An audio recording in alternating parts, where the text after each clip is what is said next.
Hi, you have tuned into the Raging Aggron Channel, and I'm your host, Djingis, and I'm here with another draft recap from the PSL Season 2 draft.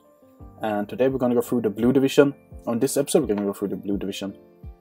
And we just went through the Red Division. This recap just after that went up.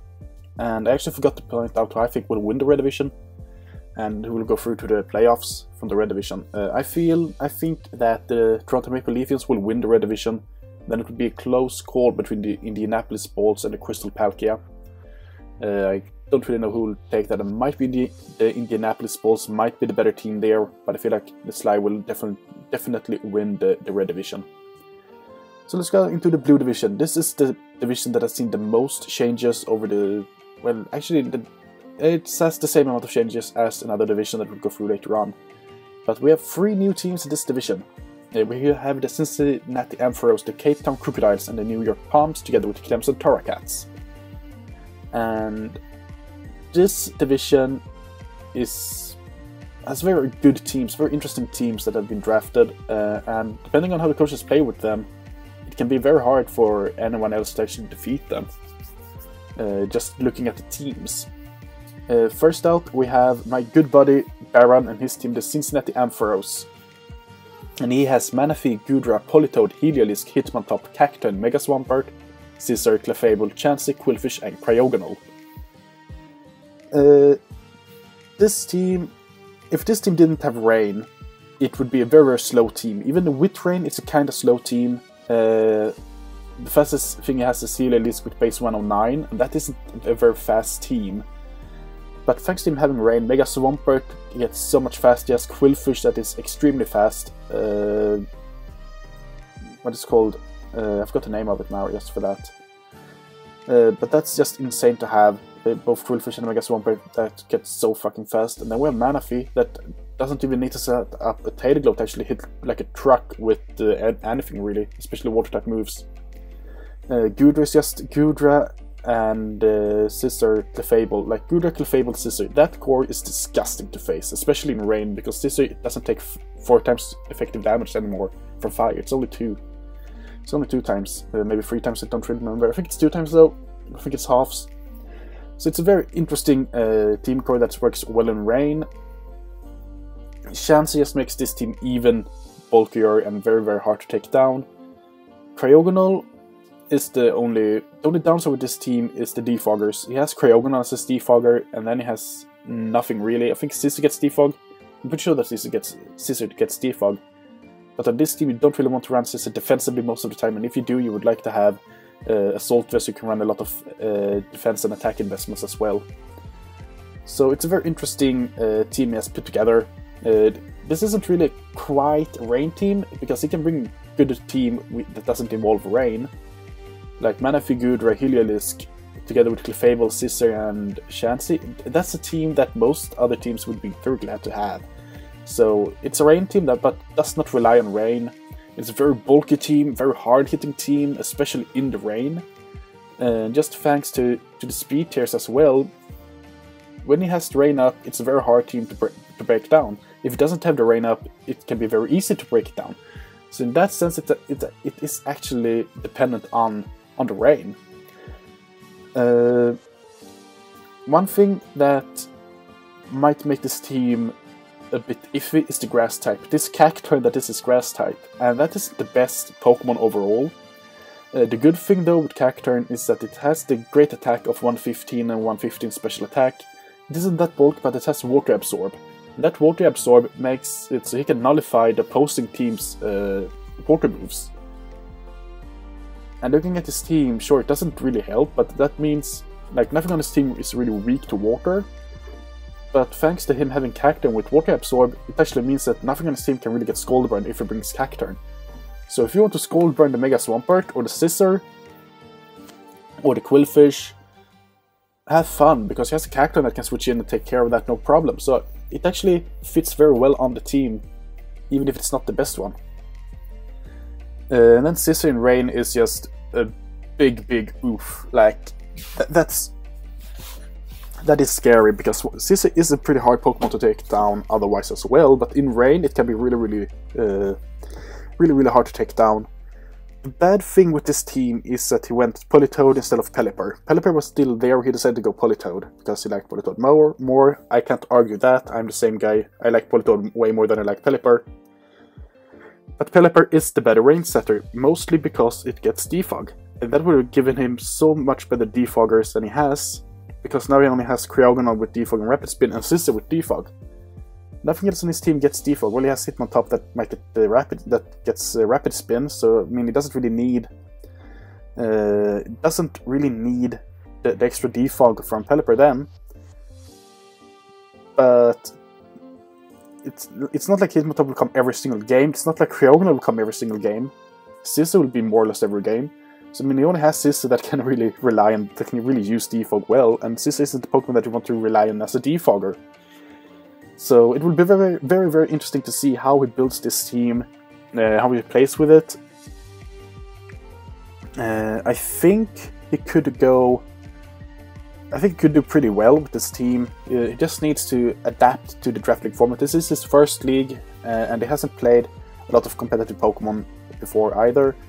So it will be very, very fun to see how well he does, and I'm really looking forward to it. Next up, we have Cape Town Crocodiles and their coach Bruno. Both Baron and Bruno has YouTube channels, I've got to say that. Box Turtle has a YouTube channel from the Red Division, but I don't think he's going to upload a lot. But both Bruno and Baron has YouTube channels that they will upload.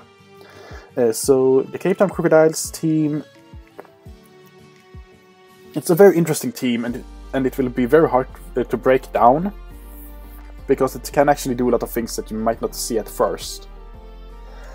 The team has the Thunderous Therian, Suicune, Fortress, Lycanroc Dusk, Ditto, Zangoose, Megalatias, Infernape, Crocodile, Sylveon, Sneasel, and Gourgeist. Yes, I know on the template it isn't Lycanroc Dusk, but the Lycanroc Dusk hasn't a Pokemon Shuffle icon, so I just went with the Lycanroc Midday, I think it is, instead. This team has very, very good speed tiers. It's very, very, very well balanced. A bulky team that hits hard, can abuse any kind of weather, really. Maybe not sand, or hail for that matter, but it doesn't hurt in rain actually. In hail or in sand, it has actually a lot of good ways to deal with those two and can actually take advantage of them. Having Megalatias is always a good thing, because that's a bulky base to have to just go right off the bat. Where you have Fortress, sure, it's weak to fire, but you pair that up with the Suicune, or Thunder with the Suicune, yeah, it's not that big of a problem. And then you have Sylveon as well, that doesn't really care about HP fires. Gourgeist is such a bulky Pokemon, he's such a good Pokemon. Like, to have Gourgeist as your last pick in this draft is pretty amazing, and it's just a good... I like Gourgeist is maybe the best grass type I've ever used in a draft league format. It does so many good things, and I really love it. Mixed defense with Gourgeist is such a threat. Max defense Gourgeist is a really, really good threat. It walls a lot of Pokemon. Even super effective moves doesn't 2-KO it unless it's a special hitting move, and even then it's like, can this 2-KO? Crocodile is very, very threatening with Scarf Moxie. Infernape hits like a truck no matter what you do. Zangoose is a very, very scary Pokemon with Toxic Boost. Coal Mine Suicune with Crocoon, the normal Crocoon set.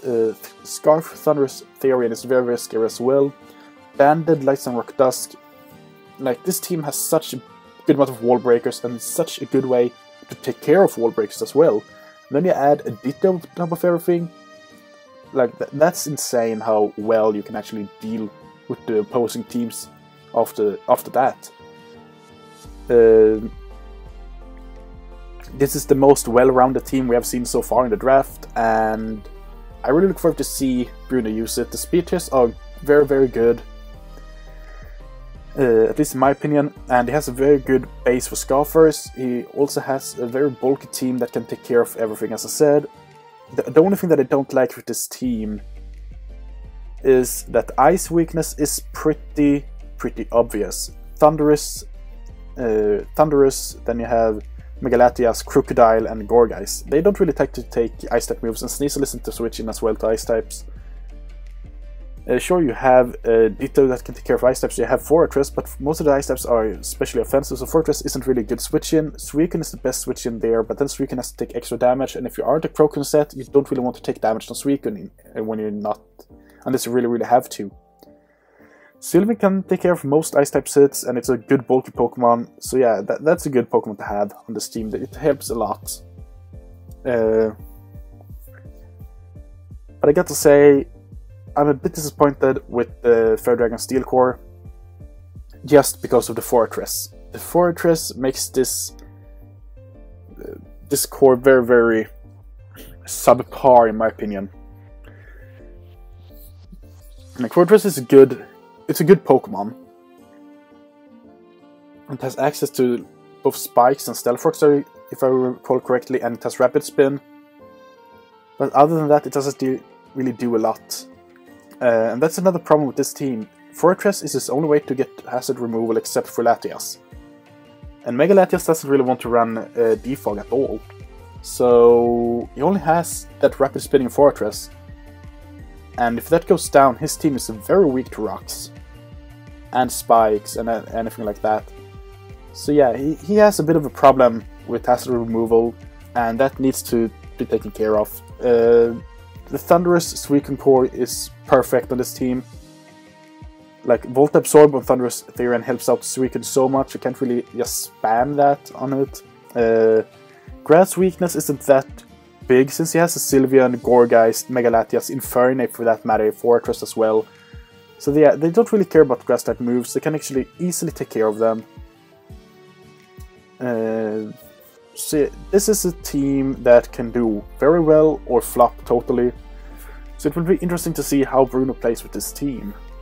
Next up we have the New York Palms and coach Tony. Tony is a new coach to the league. Actually the newest coach to the wow. Restart that whole thought process. Tony is a new coach to the league, was the second to last to join the league. And he can play very well or he can play very bad, depending on the day, depending on the situation, depending on the team. And I must say that I love this team outside of the grass type. Everything but the grass type is mwah. Ash Greninja, Mimikyu, Snorlax, Empoleon, Exploud, Hitmonchan, Mega Lopunny, Salamence, Entei, Roserade, Alolan Raichu, and Ferroseed. Wow. Wow. Who allowed him to draft this team? Like, it has threats on every single position.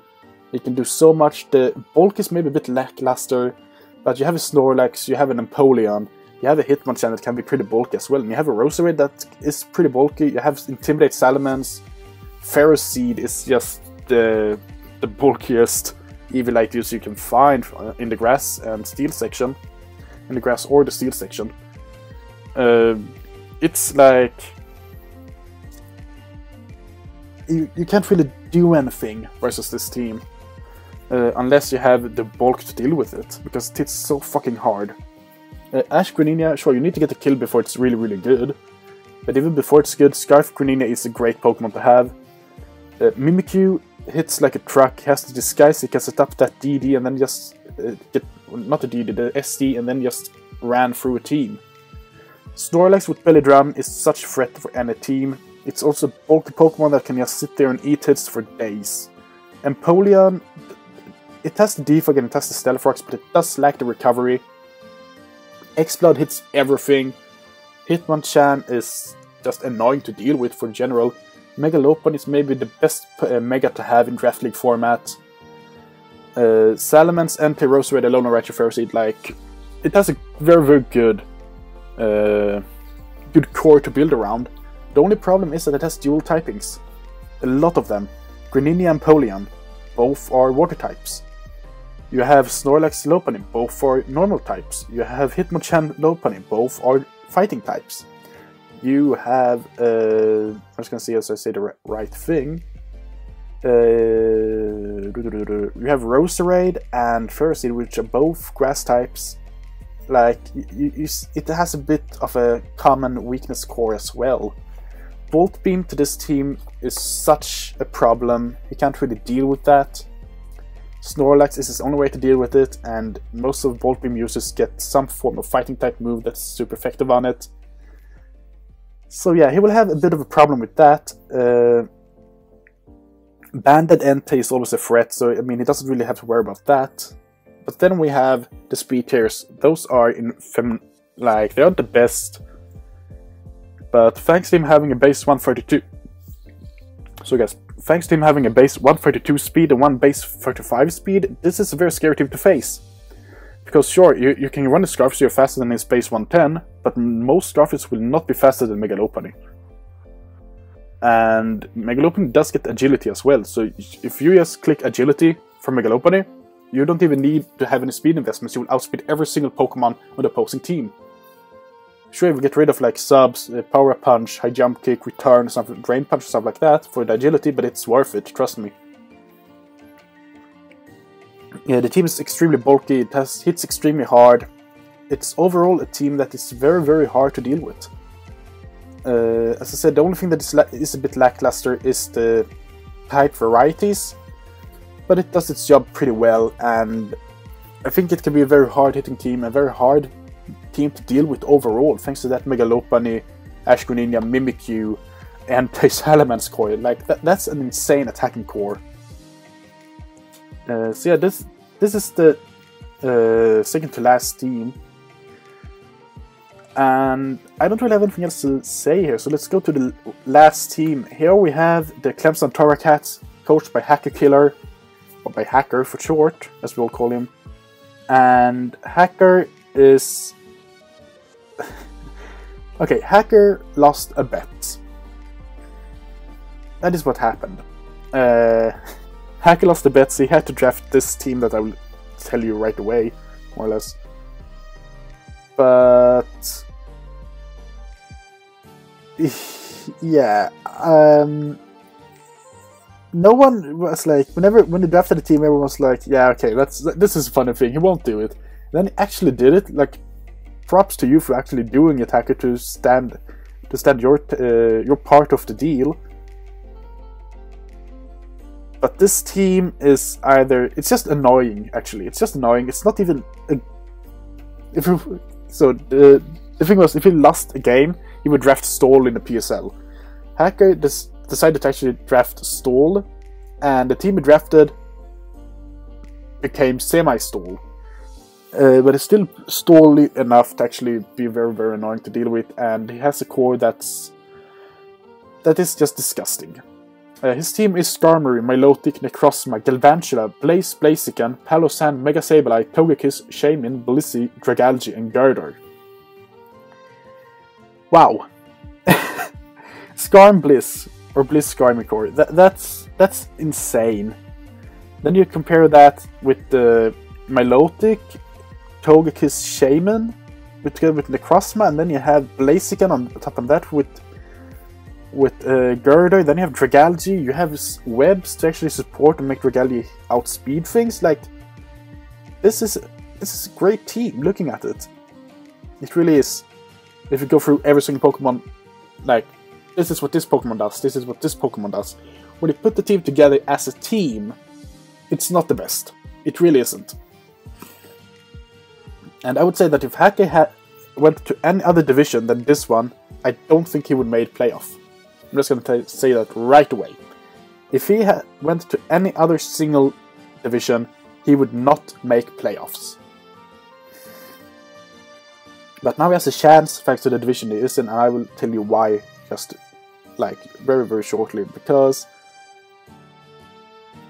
he is a battler that you never know what he will do. He can win every single game, or he can lose every single game. And he can give a shit, or he can not give a shit. He can build incredibly good teams, or we forget EVs on every single Pokemon. This is the type of battler Hacker is. And either you love it, or you hate it, or you just laugh about it. Most of us just take like, okay, what will he do now? It's very hard to read Hacker, because he doesn't follow a certain pattern when he plays. Which makes the team he plays throw away Pokemon, or making him throw away Pokemon. So it is a very high risk, high reward type of playstyle. Sometimes it works, sometimes it does not work. Of course, when you draft this type of team, your speed will be very bad. But thanks to the Galvantula webs, it is a pretty good team that can actually be pretty fast as well and hit hard. He has the Shaman that is just annoying to deal with. Blissey Skarmory, as I said, is just annoying. Milotic, it's so fucking good on this team because it takes away a bit of a pressure from Togekiss, and it takes away a lot of pressure from what is called, from Necrozma. The reason I say that is because Necrozma doesn't have the best special defense, and that allows Necrozma to actually go full out defense, max HP, max defense, and it can actually allow Necrozma to go offensive as well, which will help out his team a ton. Dragalge hits like a truck thanks to the adaptability. Togekiss can do everything. Scarf Togekiss can actually be a very big problem for the opposing team. He doesn't have the best way to get rid of hazards. He only has, well, he has Defog on Skarmory, and he has Defog on Togekiss. That's about it. And on this team, Togekiss has to be offensive, so he only really has Skarmory. But overall, this is an interesting team. I don't really have anything else to say about it. It's a semi-stall team that actually fails to be a semi-stall team, especially after the trades are made. But it's still some kind of stall team, and thanks to Hacky being very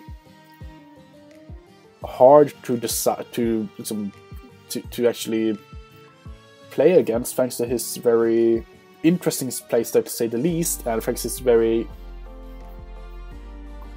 strange prep, it can actually be very interesting to see him go far. I don't think he'll go too far though, but it is a possibility.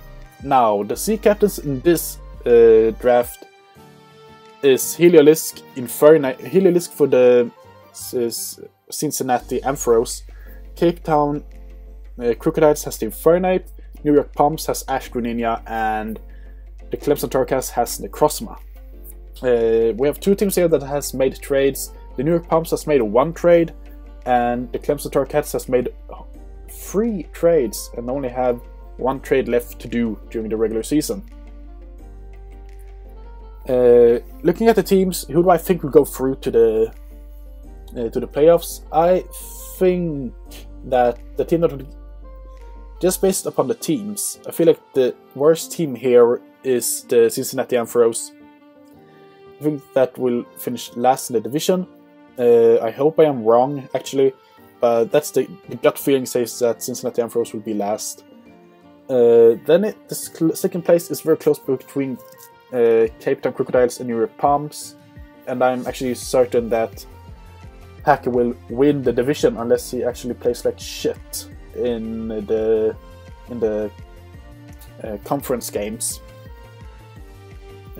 That is the rest of the division's hope, actually, that he plays shit in the conference games, because his teams can stall out every single other team in his division. So he should be 6-0 in his division matches. If he's not, he failed big time with his stall team. I'm just gonna say that right away. So yeah, thanks for watching this video, guys. These are the 2 draft recaps that will go up today. And next draft recaps will be up tomorrow. And thank you for watching this video once more, guys. PSL Season 2 has started, and it is time to make it work hard. And it's time to get some battles done as well for those of you that haven't battled yet. Time to schedule them, and this will be fun. See you later.